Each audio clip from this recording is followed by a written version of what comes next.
den her video. I dag skal vi lave en video med, hvor vi skal spille fodbold. Jeg skal træne min ven Vilas. Og vi går ud på samme tid, og så kan du se, hvem det er. Det er mig, som der snakker lige nu, som der ejer kanalen. 3, 2, 1, nu. Okay, Vilas. Her, det er os. Kan I se? Kan I se? Okay, kom. Det er lidt skønt igen.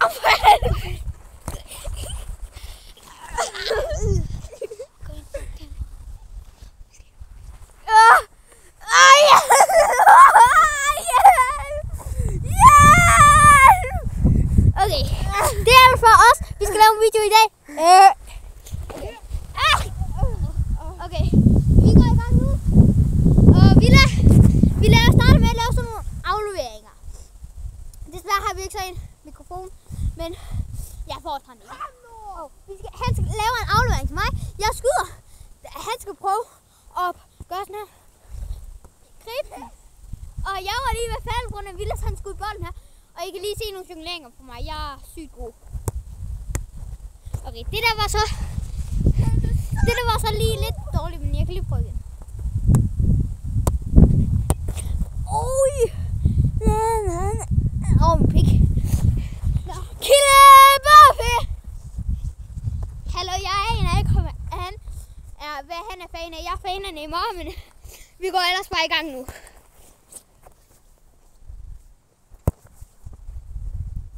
Nalle! Jeg lavede Nalle! Vent lige.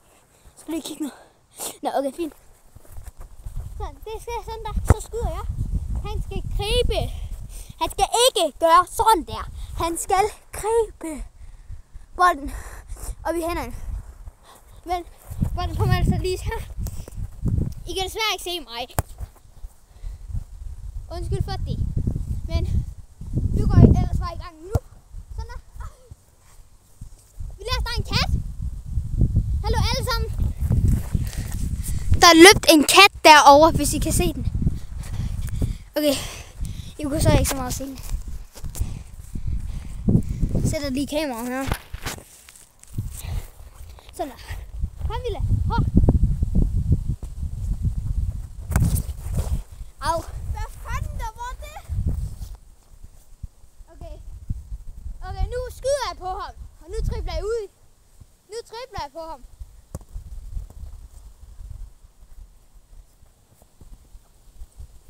Hallo, hvis jeg havde gjort det der, så havde jeg rullet ham totalt. Ja, jeg fik bolden. 2 sek. Undskyld, hvis det er dårligt lige nu. Det skal vi gøre noget sådan der. Og nu afleverer han til mig, så tripler jeg ud her. Og det skal ellers bare være god målmand.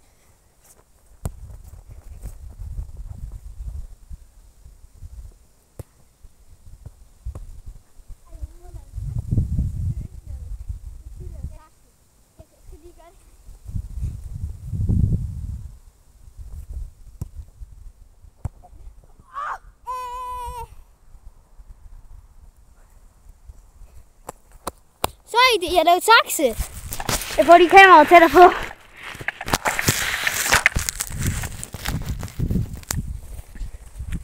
Sådan der. Okay, jeg går hen igen. Her. Og så gør jeg sådan her. Okay. Hov. Jeg går lige ind igen. Så skal I se. Nu taxi. Hov. Hvis jeg kan få den ordentligt.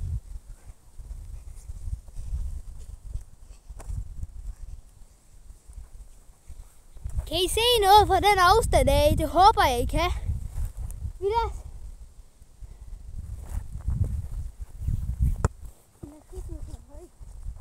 Hvad så? Jeg prøver lige at lave et sakse igen på ham. Bare prøv at skyde. Eller nu prøver jeg at lave et langt skud. Eller det er så ikke så langt. Hallo!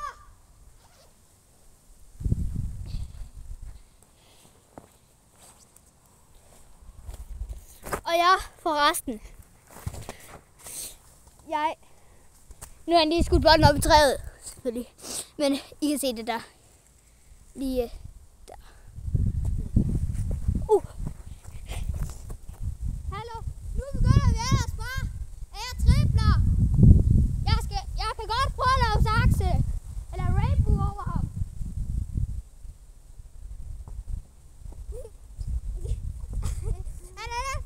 vi af.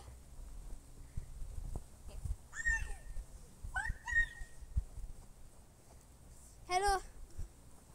Skriv i kommentarfeltet, om I ikke også synes, jeg er god. Nu har han lige skudt bolden op i træet igen. Nu har han lige skudt bolden, jeg skal lige hente den. Så Danmark! Og Frankrig har lige lavet et langt skud, drenge og piger. Jeg venter til jer med. Hallo, jeg kunne næsten have scoret. Jeg prøver lige at triple.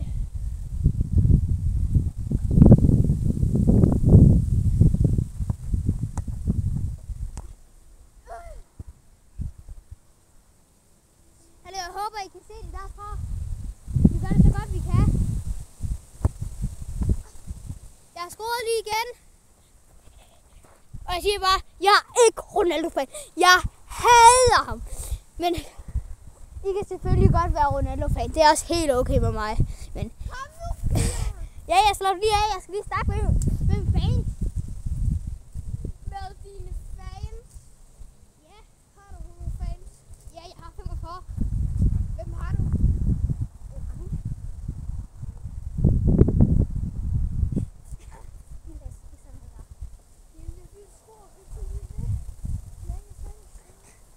Drenge og piger, jeg prøver at lave taxi. Fuck det lige.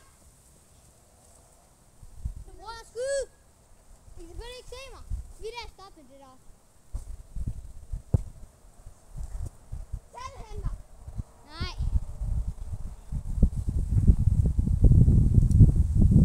Og desuden, det her, det er i Sindal. Eller ude for Sindal, lidt. Men der er stadig mange byer og alt det der. Bygninger. Vilas, han står bare derovre. Men kan man se? Jeg kan se ham. Vi kan se ham der. Han kan op med kameraet måske. Han var tæt før.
Og Frankrig. I dag så skal vi simpelthen lige bytte. Så vi ses Frankrig. Hvis de så er derude, men også Danmark. Ja. Hallo Vilas, jeg er ikke klar endnu. Nu skal jeg vise jer, hvordan man laver et saks. Okay. Nu skal jeg se det.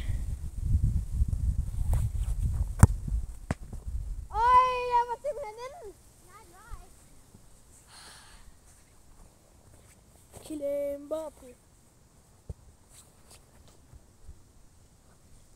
Prøv at lave langskud, Vilas. Langskud her, okay.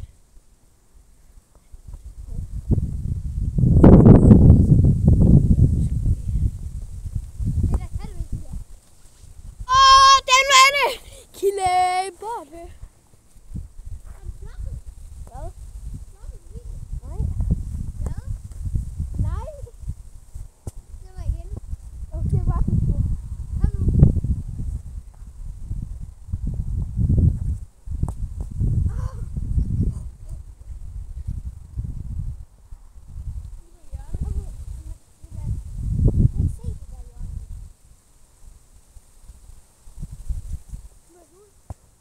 Nej!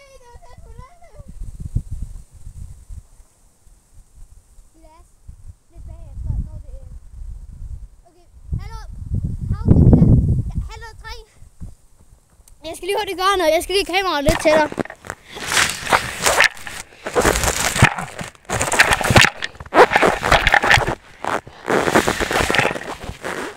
Okay. Det går nok, det her. Herfra.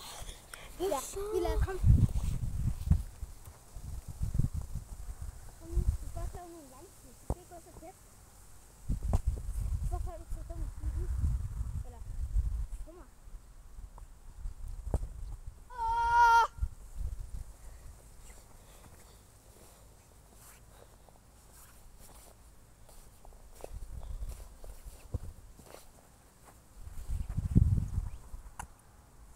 Langskud. Kom nu, Ville. Nej, jeg slittede den.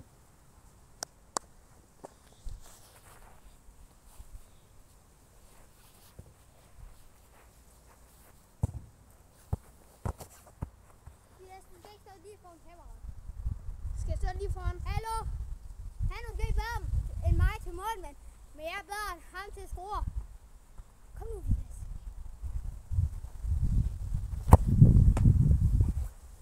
Ikke inde.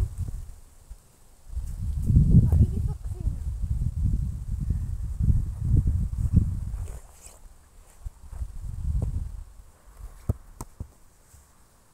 Kom hurtigt. Ville. Hvad?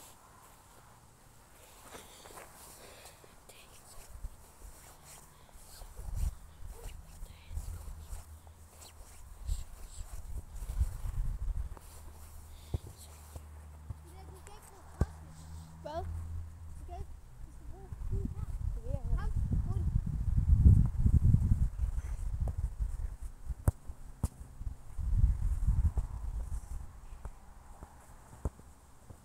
Øj, prøv at lave nogle langskud. Du står så tæt. Nu vil jeg så lave et super langt skud for Peters jakke. Kom, lad mig se, hvad du kan. Han kan ingenting. Så det kan jeg ikke.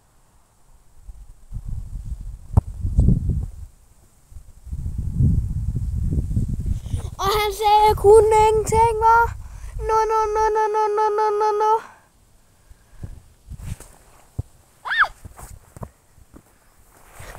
Her er bolden. Hvad? Ikke så tæt. Kom. Skud derfra. Nå. Nej, nu skal du stå med. Nej. Jo. Hvorfor? Det er mig, der skal skyde, og det er aftalt. Nu er vi simpelthen skiftet. Så han står i mål, og jeg skal skyde med den her. Han er ikke professionel, og han er bedre end ham til alt. Så jeg kan lave rainbow, alt. I kan selv skrive i kommentarer, hvad jeg skal lave i næste video. Det kommer måske til at være Fortnite. Nej, det er ikke for sjovt, det er Fortnite. Okay, kom, vi går i gang. Ville, kom. Så giv mig bolden, så jeg kan lave rainbow og vise dem det. Okay, prøv at se. Kan I kan se mig nu? Ja, det kan I. Se. Jeg kan også gøre det, når jeg løber. Alle havde det, Peter. Alle, jeg kunne høre det. Og her kan vi også se. Okay, nu. Hallo. Fuck, hvor nemt. Nemt det til videre, drenge og piger. Og alle dem, der kender. Måske alfa. Prøv, nej, lad være. Hallo, vi snakker ikke om mere det der. Okay, vi lader os lave en lufter. Vi lader os, du ringe. Hallo, jeg tror han er sur over, at han skal stå mål, men han skal have en lærestreg. Vi skal have den langt væk. Vi skal have den langt væk, så skal han hente den. Ja. Kom, vi lader her. Er du klar? Nej, det er ja, det er lige meget. Så gjorde vi lige det her, kan I se det? I kan gå det. Hallo. Hvad er det, to sek? Jeg klipper lige hurtigt, jeg skal lige gøre noget. Han går der med.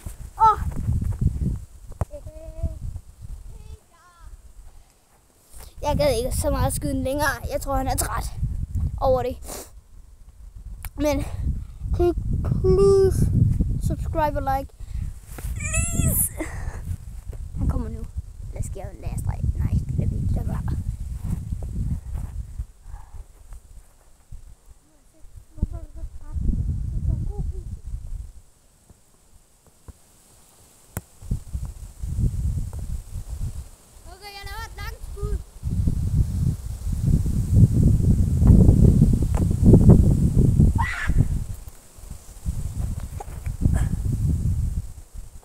Jeg tror, jeg skudte så hårdt, at det gør med hans hænder. Lufter. Lufter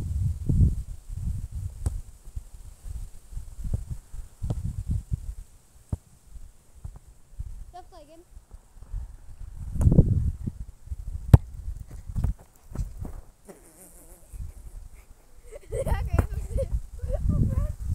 Lufter igen. Han laver en lufter. Og den ligger til min fod. Jeg skyder. Den snittede måske kameraet. Det er ikke med vilje. Vi lader stop.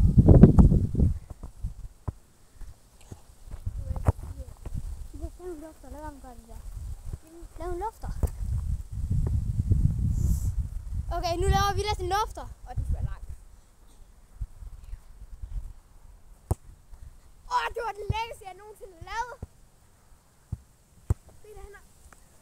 Han snittede den med hænderne. Kunne jeg høre?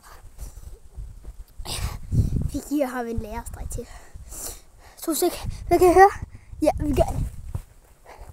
Vildt. Jeg går lige herover. Han dribler. Jeg dribler ikke.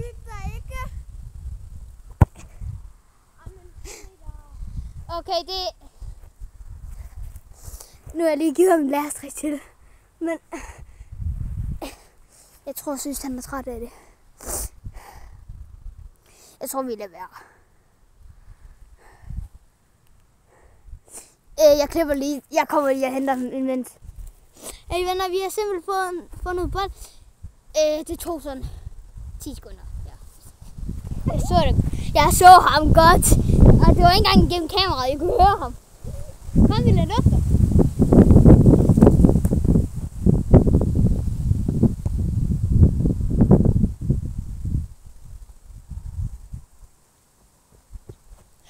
Senere i videoen, så pranker vi ham.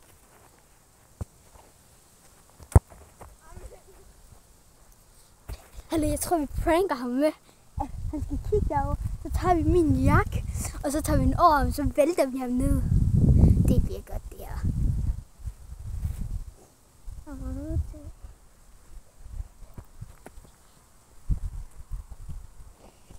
Vi gør det, når han kommer herover. Vi siger bare, at der er et eller andet mærkeligt dyr derovre. Og så kigger han over, så går jeg bagover her og tager jakken på ham og vælter ham ned.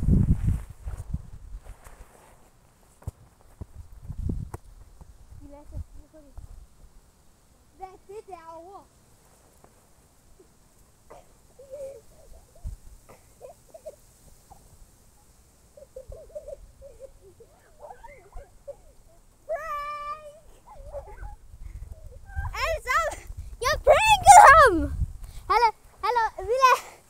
Jeg havde sagt til dem derude.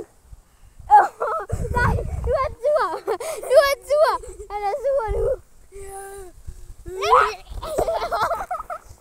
Jeg ramte ham lige i klungerne. Her, Villa. Det er en sovtur. Oh my god. Han har taget min fod. Det knækker over. Hallo. Jeg dræber dig.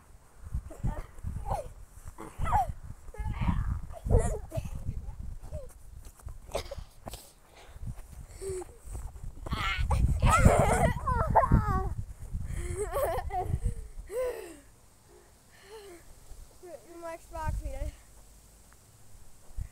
Det bliver til en slåskamp nu. Nej, Peter.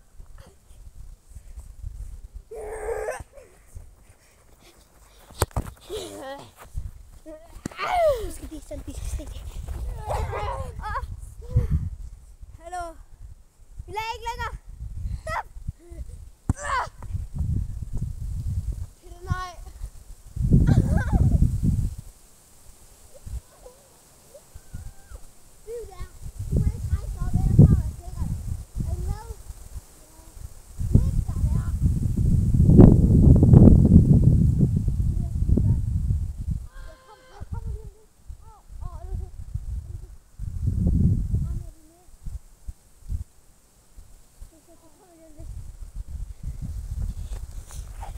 Hallo. Jeg skal lige vise jer noget. Jeg kommer til at ramme ham i hovedet. Han ligger der. Kan I se ham? Han ligger der. Har du dårlig, Villa? Ja. Undskyld. Jeg har kamera. Han flækker over.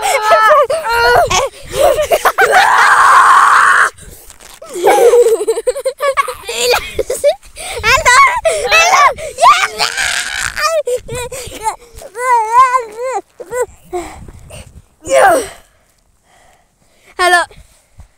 Jeg tror, vi slutter den her video. Vi ses.